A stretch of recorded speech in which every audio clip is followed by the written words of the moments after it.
প্রিয় ভিউয়ার্স, আসসালামু আলাইকুম। আমরা যাচ্ছি একটি সুন্দর রাস্তা দিয়ে।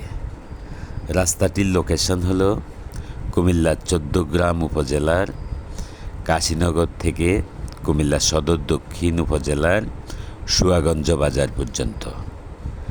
রাস্তাটি একসময় জলাশয়ে নিমজ্জিত ছিল। শুষ্ক মৌসুমে ভঙ্গুর রাস্তাটিতে খুব কম মানুষের যাতায়াত ছিল। বর্ষা মৌসুমে রাস্তাটি পানিতে নিমজ্জিত থাকার কারণে মানুষের যাতায়াত ছিল না বলেই চলে। বিস্তীর্ণ ভূমি ছিল পানি আর পানি, অথই পানি। কাশীনগর থেকে সুয়াগঞ্জ প্রায় 10 বর্গ কিলোমিটার এলাকা জুড়ে জায়গাটি দুল সমুদ্র জলাভূমি নামে পরিচিত।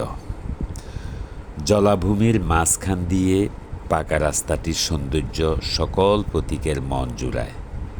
এলাকার তরুণ তরুণীরা বিনোদনের খোরাক হিসেবে রাস্তাটিকে বেছে নিয়েছে। প্রতিদিন অপরাহ্নে তারা রাস্তাটিতে ভিড় জমায়। সত্যি অসাধারণ একটি রাস্তায় আমরা বিকেলের সময় কাটালাম। প্রিয় ভিউয়ার্স, ভিডিওটি যদি ভালো লাগে আপনারা আমার চ্যানেলটিকে লাইক দিবেন, কমেন্ট করবেন এবং সাবস্ক্রাইব করবেন। ধন্যবাদ সবাইকে।